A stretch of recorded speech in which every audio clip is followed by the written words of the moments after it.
Hello and good day to all who are watching this episode of Amazing Journey series. This is a series in this YouTube channel wherein we are going to talk to people who are inspiring in life and in what they do. And we hope this video series will also inspire you to reach your goals and dreams in life. And these people will also share their testimonies having God in their lives. And recently, we commemorated the International Day of Nurses for 2021. And for this episode, we are going to talk to a nurse overseas. And this episode is a nurse who chose a country in Europe. And our guest is a nurse and a former nurse educator here in the Philippines. She is a product of St. Paul University, Philippines during her nursing degree and University of St. Louis, Tuguegarao during her master's degree. And she worked as a nurse educator in the medical colleges of Northern Philippines. And let's call in our guest for this episode. We have Miss Isis Tamo, Precious Isis Tamo. And this is live from her country of Ireland. And so, Hello. hi Isis, how are you? Hi. I'm good. Thank you. And so, how's life dyan ngayon? Ngayon no, sa panahon ng COVID. Okay naman kuya so far. I would say ang daming changes actually since yung rise nga ng COVID, itong nagkaroon tayo ng pandemic. But still, na-maintain pa rin yung tinatawag na work-life balance, Mm, which is yun nga familiar lahat ng mga I would say mga tao dito, mga Pinoy, they would agree to that na may balance ang work and life dito mm. sa Ireland. Yeah. So, yun So, nga pala, no? Thank you pala sa pagpapaunlak for this interview to inspire hopefully our nursing aspirants and all the people na who wants to reach also their goals and dreams, especially who wants to go abroad and to the country where you are in right now. And buti na lang no nagkaroon ka ng off, nagkaroon ka ng time for this interview. oo, nagulat nga ako kuya. I didn't expect this one. So, Yep. sabi ko, when you asked me, parang, okay, what would I say? Parang ganun. I was Yeah. quite hesitant, but then, sige, okay, sige na lang. Sabi ko, kasi yun nga, sabi mo, let's just inspire the students, sabi mo. Which is, yun nga, since I was in academe naman Mhm. before ako nagpunta ng abroad. So, Mhm. ayun, I get to agree to that idea. Okay. So let's start, no? Um, Okay. first, let's go back to your pre-professional years. So let's go back to being Mm-hmm. student, no? First Yes. is why did you take up nursing? Mm-hmm. Classic question, Yeah. no? Usually we Classic ask question. students. Yes. Yeah. Nako, ang story talaga diyan is I didn't choose na I take ang nursing as a course then sa nung Mm. college. So it was all my dad's idea ba. So nung uh, growing up, especially nung high school na ako, so lagi niyang sinasabi sa akin, okay, so pag magka-college ka na, ito yung iti-take mo na course. I want you to become a nurse. Lagi niyang sinasabi. So Mm. at the time din, na input na yun sa mind ko na pagdating ng college, yun na yung course na Mm. kukunin ko. Even though it was against my will, Mm. pero ayun, still I nag-proceed pa rin ako with Ah, nursing. Alam mo naman tayo, napaka-obedient na yeah. daughter sa Daughter. magulang. Yeah. So, Mabait po ni ayun. Isis.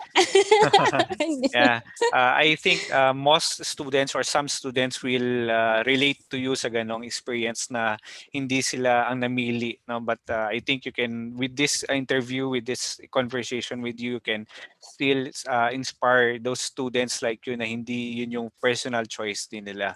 Ayan. Mm. So, nung nursing ka na, no, nursing student ka na, no, can you describe or may you share, no, yourself as an aspiring nurse in your student days?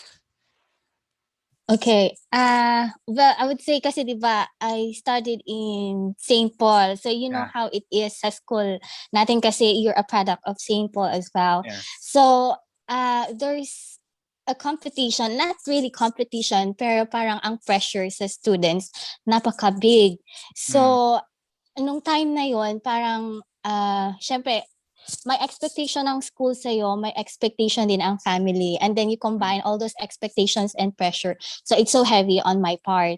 mm, So, ang nangyari niyan is like most of my time, na-spend siya sa pag-study.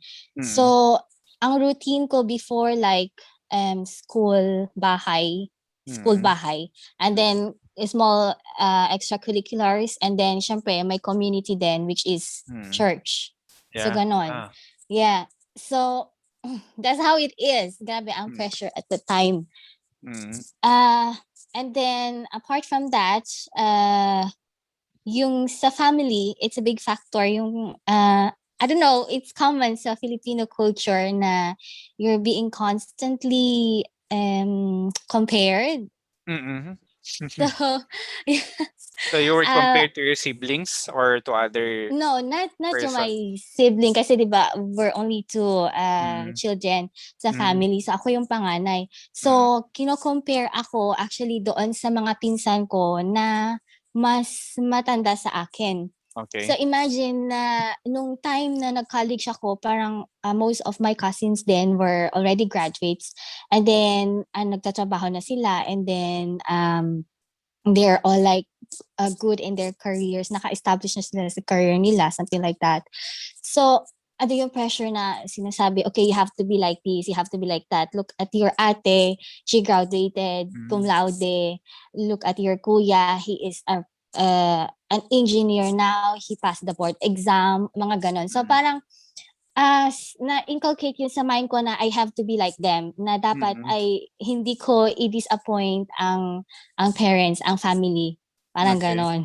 Oo. Mm, So, at the time then, I really work hard, even though I know na nursing is not easy, mahirap talaga siya, I would say.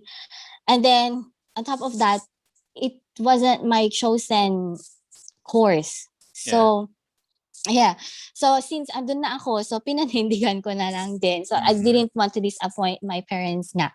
And then yun, so I tried my best to pursue mm, my studies. And then, well, thank God, ayun, nakagraduate. And yeah. then, I passed the board exam. Mm, Yeah, and then after that, I landed to a job. And yung first job ko nga is yung maging clinical instructor. mm. So, Yeah. So, bago muna tayo pumunta dun, um, yes.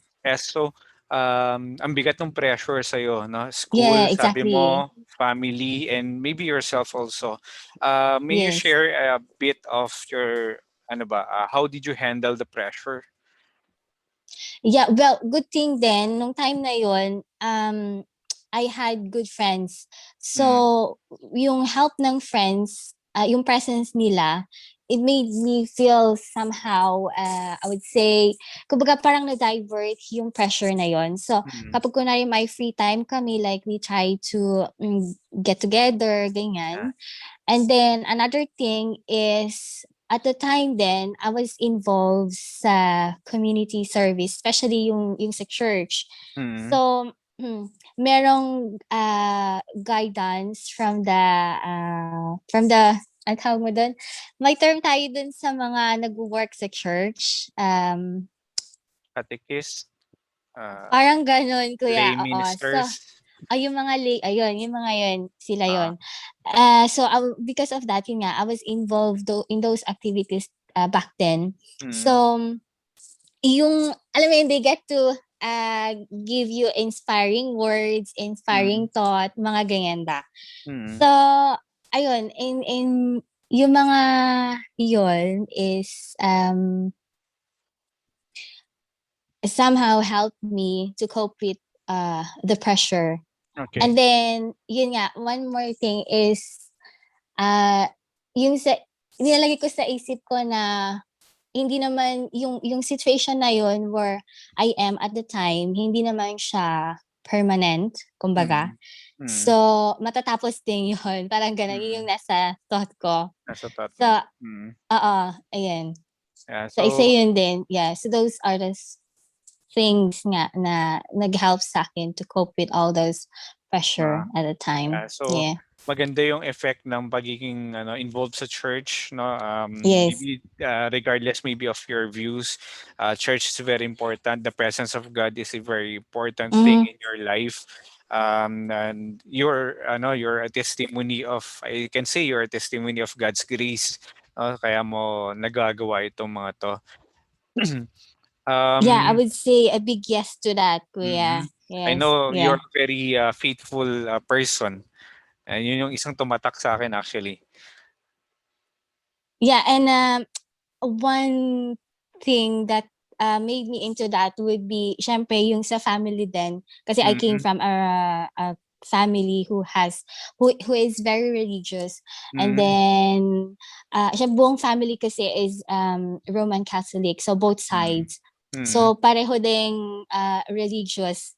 Ayun. And then yun nga growing up nga na-inculcate na din sa amin na and everything that we do nga is parang ang focus lagi, kumbaga yung middle lagi is si God, parang gano'n. wow, Yeah. amen, amen to that, Isis. Yes. Yeah. Ayan, punta na tayo dun sa ano. How was your feeling nung nag-graduate ka? Tanong ko lang din, did you receive some, I know you're very paano ba, ambitious or not really conscious sa grade, but I know you want Yes. to achieve something, especially na pressure ka. How was your Yeah. graduation like? Just to ask. Yeah. Well, siyempre nung grumaduate na parang akong nabunutan ng tinik kasi nga at last natapos din.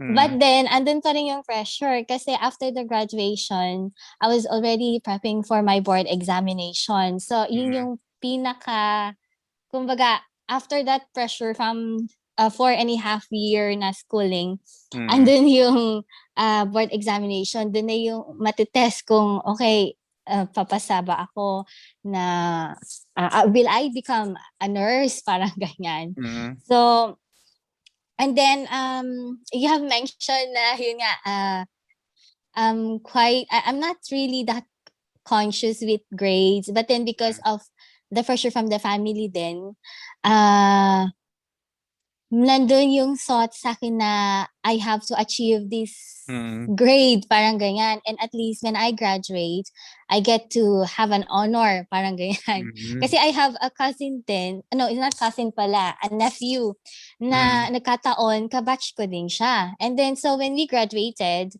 he actually had an honor, cum mm. laude siya. Wow. But ako, hindi ako nakasama, hindi ako nakapasok kasi I had this one subject na yun nga, nag-pull sa grade. So, Okay. nung time na yun, nung i-break ko na yung news to the parents, Mm, kinakabahan ako nun. I was nervous ganyan kasi I thought na they'd be disappointed to learn na hindi nga ako nakasama sa list mm, nung mga graduates na with honors, ganyan. mm, Pero yun, when I told them the news, I was surprised na mm, yung reaction na nakuha ko sa kanila. Kasi nga, I was expecting na yun nga, parang madi-disappoint. Pero sabi nila sa akin, no, it's okay. Parang alam naman namin na ah, naka na you gave your best, parang ganyan. And then, titignan na lang natin yung result ng board exam mo, sabi nila. yeah. So, yun. Also, pero yun, medyo kinabahan ako nung sinabi nila yun. Mm, But then, so, ayun, thank God, nung nag-exam na. So, one take lang, ayun, ah, naipasa din ang board mm, exam.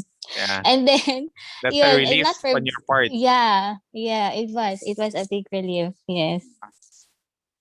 So, siyempre naghanap ka ng work, sabi mo nga you Mhm. became a nurse educator, a clinical instructor in MCNP, right? In the Yes. Medical Colleges of Northern Philippines. And maybe for a brief one, no, can you share your career as a nurse educator or as a clinical instructor then? Yes, so, So right after graduation nga and passing the board exam, so yung first job na niland ko is to become nurse instructor. So I became an instructor for I think almost 3 years. Yeah, Mm. 3 years. So during those years, well, I would say I had a fulfilling career back Mm. then. Yeah, I was happy with the kind of career that I had. Na-enjoy ko siya. Mm. Na-enjoy ko yung pagtuturo and at the same time, yung company din sa workplace. Yeah. Iba talaga kapag yung mga nakakasalamuha mo sa workplace is nakakasama mo. Mm. Nakakasama mo ng maayos, parang ganyan. Mm. So, ano yung pressure, pero lighter na siya compared nung when I was is in the university nga nung nag-aaral pa. Mm. Yeah. So it was a fulfilling part of my career then. Yeah. Lalo na nung time na naging ako review coordinator Coordinator. Mm. ng midwifery. Yeah. So para sa akin parang yun yung pinaka-highlight nung buong career ko Career mo. sa academe. Ah. Yes. And if I may share, you're one of the best CIs, no, during that Oh my time. I know students thank will you. attest to that. Yeah, yeah. No doubt. Alam na, without bias with this interview, I know students. Mhm. Siyempre nakakausap natin sila. Sometimes we ask, Yes. since ICS, ganito, ganyan. Medyo terror, pero, di ba? Yeah, common yan na comment, yeah. Ah, I'm very well aware of that. Yeah, I was strict then, I know that.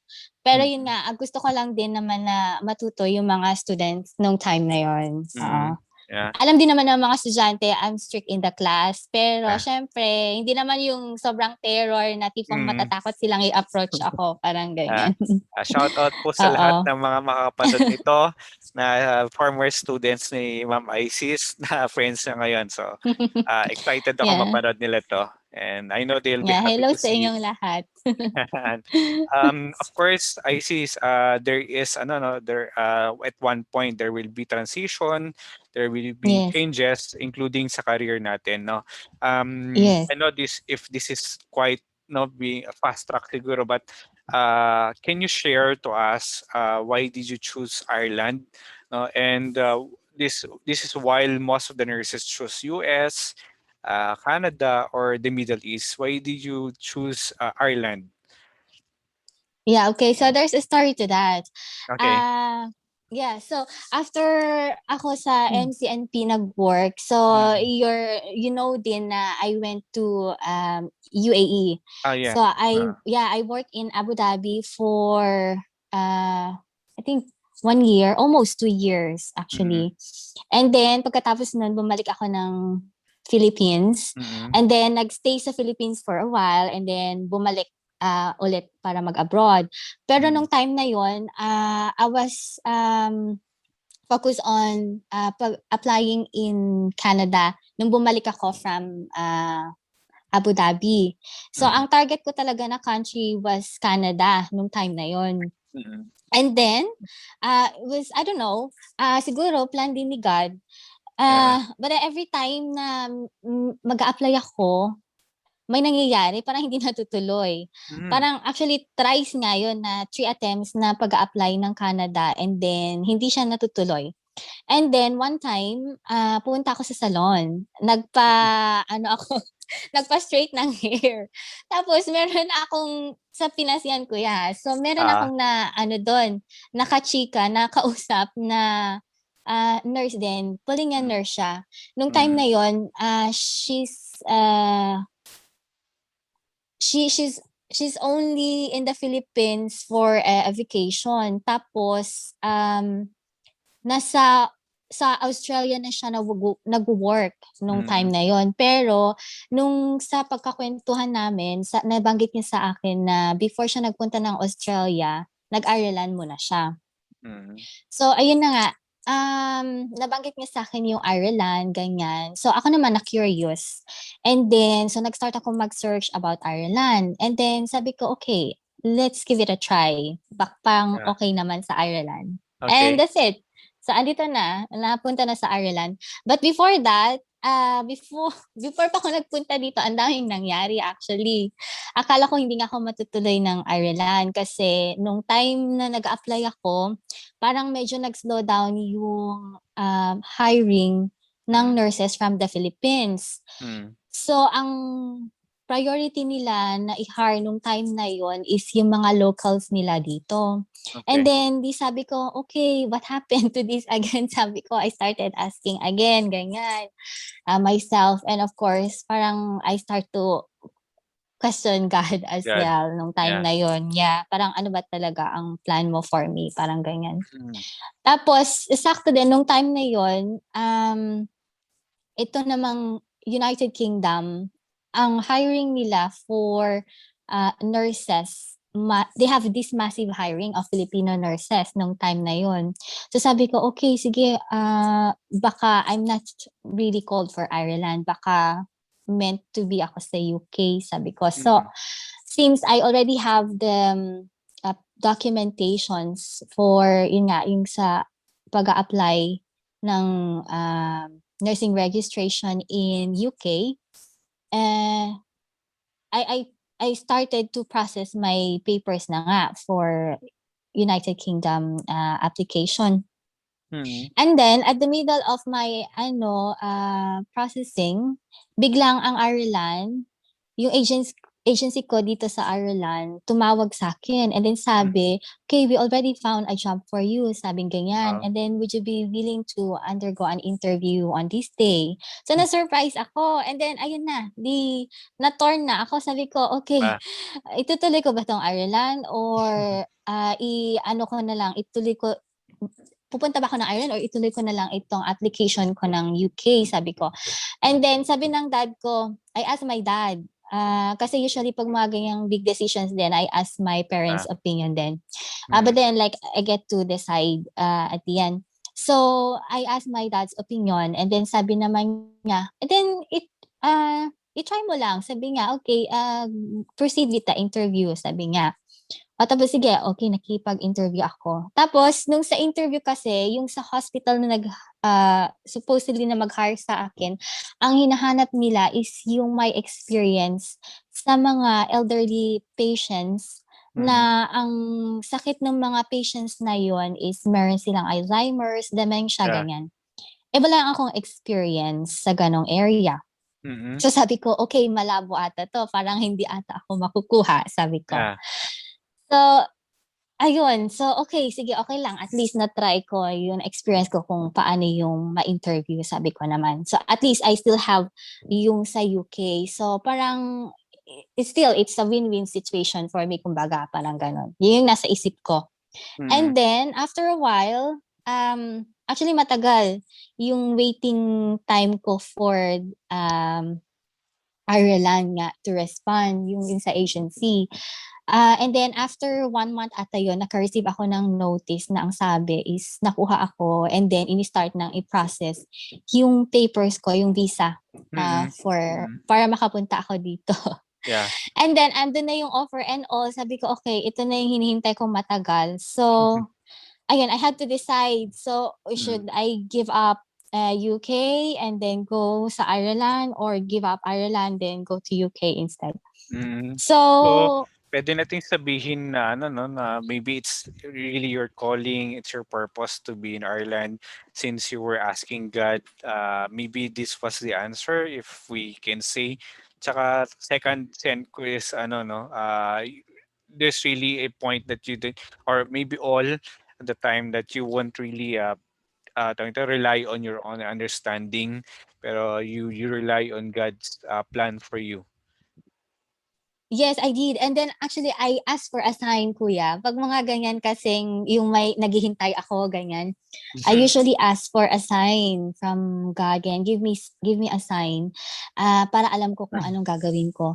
So yung Okay. sign na hiningi ko sa kanya, ayun, binigay niya sa akin. So, ayun nga, andun na. So, pinili ko ang Ireland. So, I have to give up UK. And then, I decided to come here in Ireland. Wow. And no regrets sa Mm. decision na yon. I was very happy. Yeah. Yeah, and until now, I would say happy ako na nandito ako ngayon. Mm. Um, and I'm content with the kind of life I have here at the Okay. moment. Actually, yun yung next na tanong ko sa'yo, no? Can you share something about Ireland and how is life there in Ireland? Yes. Okay, so as I've mentioned earlier nga, what I love here in Ireland is may balance nga ang work and life. Mm, So, yung time ko, it's hindi lang siya na-spend sa work.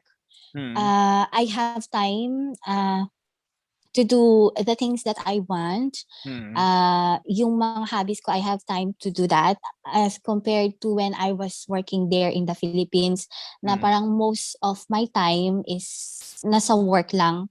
mm, And I still even remember meron nung time na nandyan din ako sa Philippines, especially nung, yun nga, nag-work ako sa academe na ay yung trabaho ko, inuuwi ko pa sa bahay. Which is not actually a good idea, 'di ba? ah, Pero yun nga, dito, so once na nasa bahay na, like I don't have to think about work anymore. yeah. And then, yeah, and then yun, I get to do the things that I want to do. Mm, mm, Yes. yan. So ano, puwede bang ano, mai-share yun? Mm-hmm. Saan ka nagwo-work and what positions do you hold as a nurse in Ireland? If Yes. it's So, not yeah, confidential.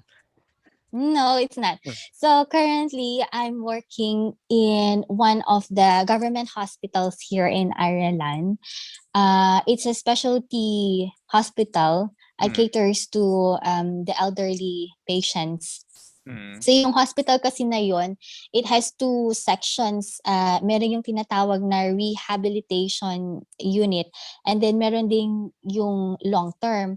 So mm, at the moment, naka-assign ako sa long term. Yung mm, long term is, ang katumbas nun is parang nursing home. okey. Ang pinagkaiba lang kasi ng long term sa nursing home is yung services. So may Mm, certain services sa long term dun sa hospital na pinag-workan ko ngayon na wala sa usual na nursing home. mm, Um, so when it comes to working environment, I get to work with different nationalities. So, meron from Asia, like yung Filipino, may Malaysian, ganyan. mm, Indian, and yeah, then meron din dito yung mga locals nila, and then from other European countries like from Poland, mm, from Portugal, mm, from Italy, ganyan. Yun. ah, And then meron din from America, 'yan. mm, Kasi meron kaming mga American nurses din. okey. Puwede ba natin Yes. ma-share yung name ng hospital niyo, ng Yes. workplace niyo? Yeah, it's St. Mary's Hospital. Okay, St. Mary's. Actually, Yes, dito sa Dublin. Dublin, Ireland, okay. Yes, yes. I have the privilege to partner with you, if ma-share ko lang 'no, to partner with your hospital in one of my donation drives. So, during the Great Flood in Tuguegarao. Yeah, and thank you Yes, for yes. that. For that support, for that partnership. And, um Yes, salamat din, and then yun, nakakataba din ng puso na kahit papaano, even though we're away from our home country, kaming mga Pilipino sa mm, hospital is nakapagbigay ng tulong sa ating mga kababayan diyan. mm, hmm. So, anong ano mo, Isis, anong posisyon mo as a nurse dun sa St. Mary's and what are the typical tasks that you do? Yeah. So, currently, I'm staff nurse Mm, sa workplace ko ngayon.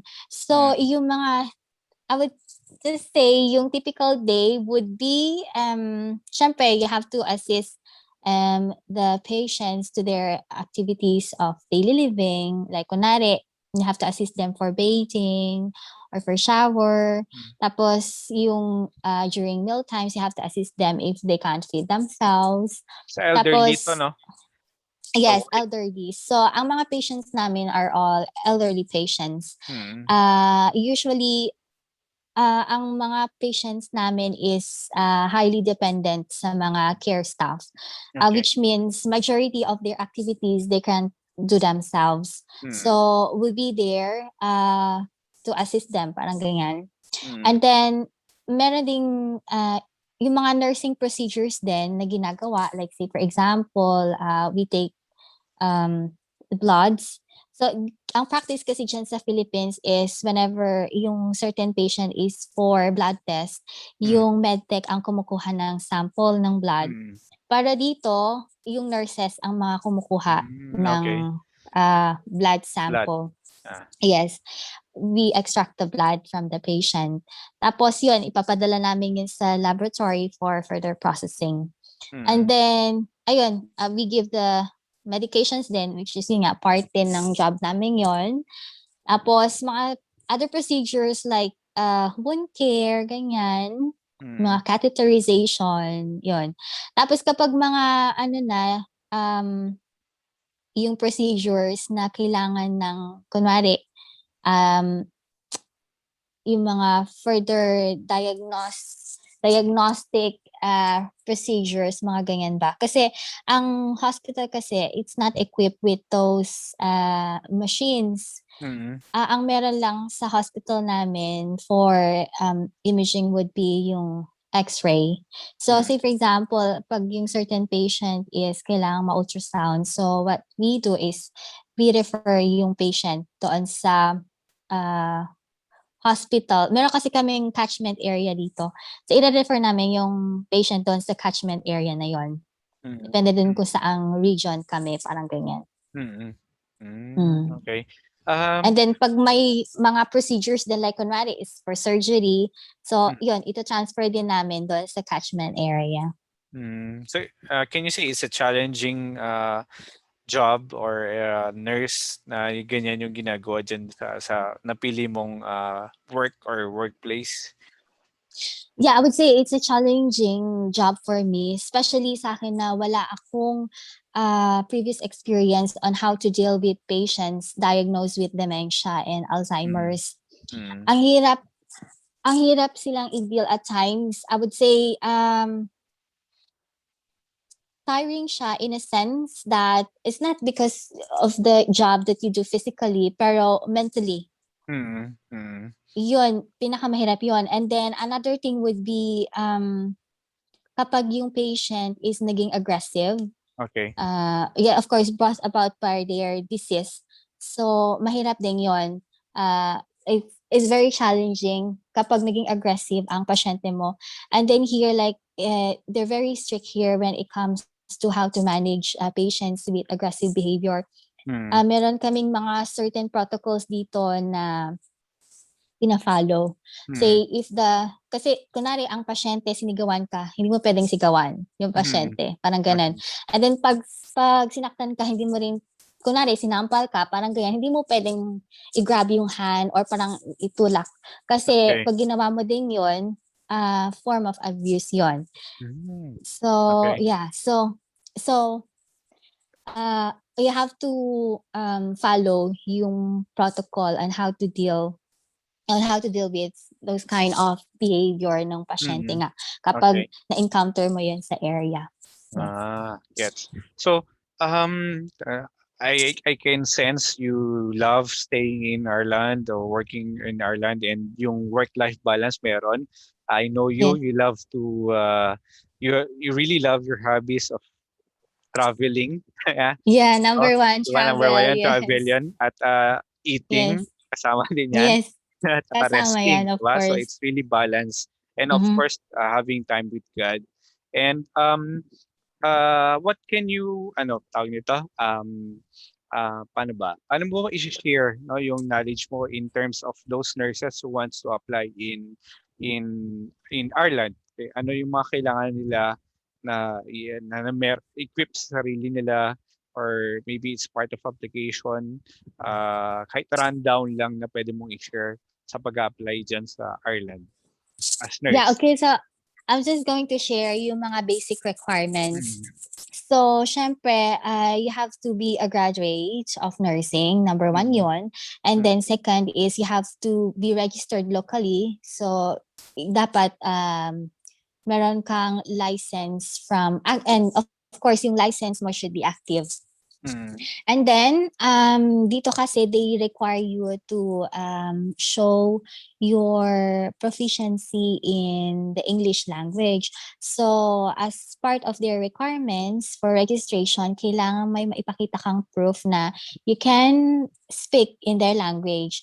So, it's either you could present or certificate from IELTS o mm, kaya naman yung OET. So, mm, and yung dalawa yung ina-accept naman nila dito, IELTS o kaya OET mm, certificate. And mm. then, as for the experience, at least you have 18 months of experience. Yan yung nung time na nag-apply ako, kuya. But recently, yung nursing body dito, nagkaroon sila ng revision sa mga ano nila, requirements for those international nurses. So, hindi na nila kailangan ngayon na magpakita ng proof na meron silang recent experience Wow. sa hospital. Yeah. Yeah. So, as long as active ang registration sa Pilipinas dyan sa PRC, Mm. and then merong proof of English proficiency, Okay. sapat na yon. Yes, sapat Mm. na yon para makapag-start with your registration here in Ireland.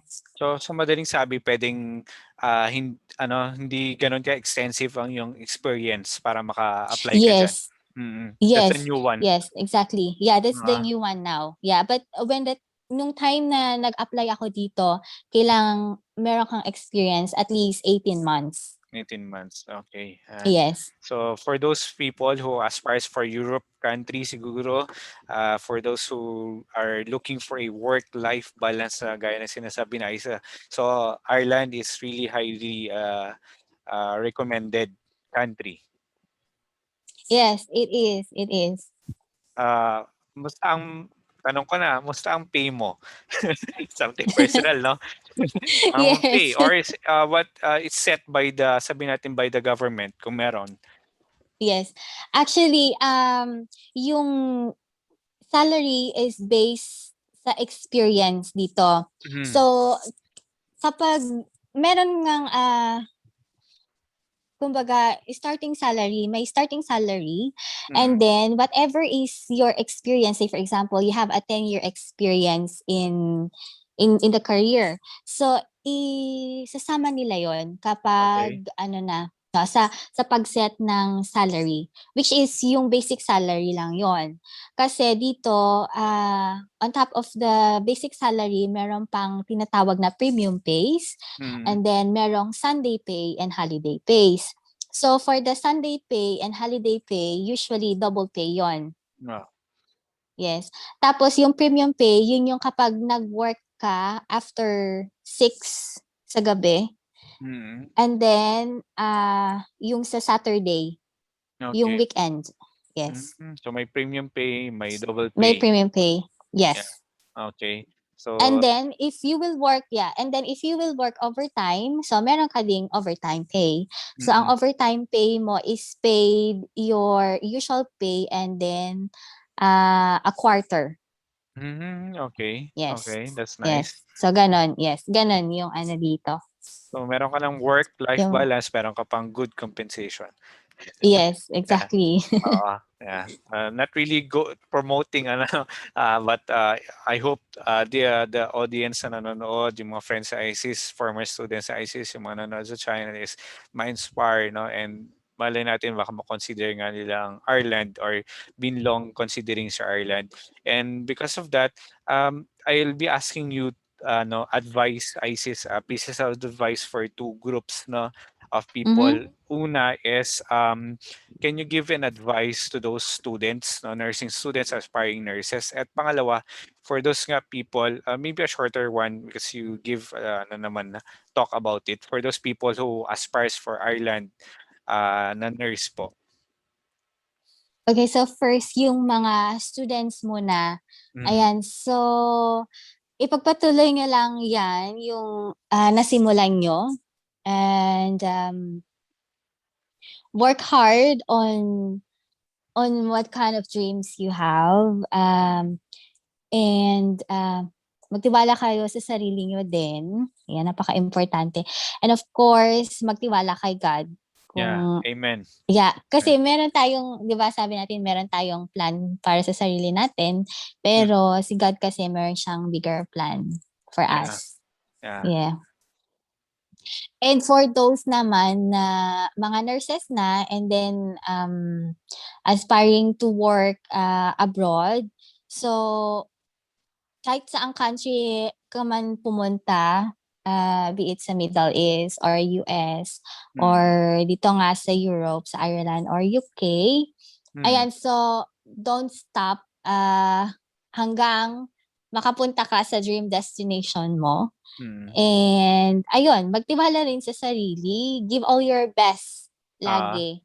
And of course, yun na nga, always have faith in God, 'yan. amen. Hindi madali actually, hindi madaling mag-apply abroad. Madami kang pagsubok na ma-experience along the way. But Yeah. then at the end, ah, I would say magpapasalamat ka 'pag narating mo Mm, yung 'pag natapos mo kumbaga, 'pag nalampasan mo lahat yung mga pagsubok na yon. mm, mm. Yeah. Well said, Isis. And ano ito? Since nandiyan ka for long na, no? Meron ka bang nami-miss sa Pinas or ano? Naalala sa Pinas or Of course, yes. Oo, ah, kasi ang aking parents and yung mm, brother ko andiyan pa, my family is still there. mm, So, since nung dumating kasi ako dito sa Ireland, so I get to, make sure na makauwi ako ng mm, Pilipinas kahit once a year. Before COVID nga, I've been traveling or I've been, visiting Philippines mm. twice in a year. So Yeah, nagbabakasyon ako every 6 months. nakita That pa was tayo nun. before Mm, yeah, that was before COVID. But then yun mm, na nga, nung nag-start na ang COVID, so ay nawala, nag-stop na ang travel. So hanggang ngayon, hindi pa ako nakakauwi. mm. So, sobrang miss ko na diyan, miss ko na ang family and of Yeah, you course can yung give a shout pagkain out diyan kuya, Diyos to your ko. family. Yeah, baka mapanood Yes, nila they 'to. know. Yeah, buti na lang merong, Messenger, ayan, may Facebook. Mm, So, kahit hindi ko sila nakakasama and then yun nga, it's been a year na hindi ko sila nakikita, at least mm, nakapag-usap kami at nakikita namin ang isa't isa. mm, mm. Yan, so Yeah. family and food ang nami-miss ni Yes, Isis sa family and Pilipinas. food, yeah. And of course, friends, 'di ba? Friends, yeah. Yeah. Family, Oh, friends, kasi food.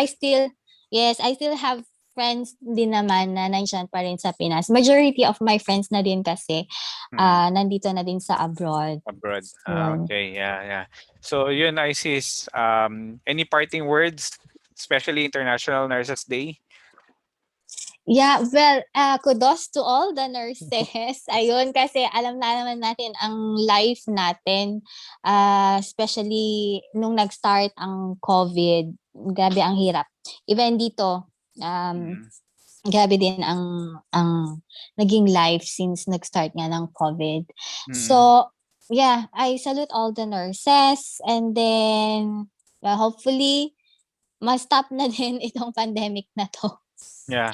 Yeah, and Uh, God bless us all. Yes. Yeah, and thank you, Isis, for this opportunity this time to have this interview to inspire other people. I know you're an inspiration, you're a blessing, and you continue to achieve your purpose, what God plans you.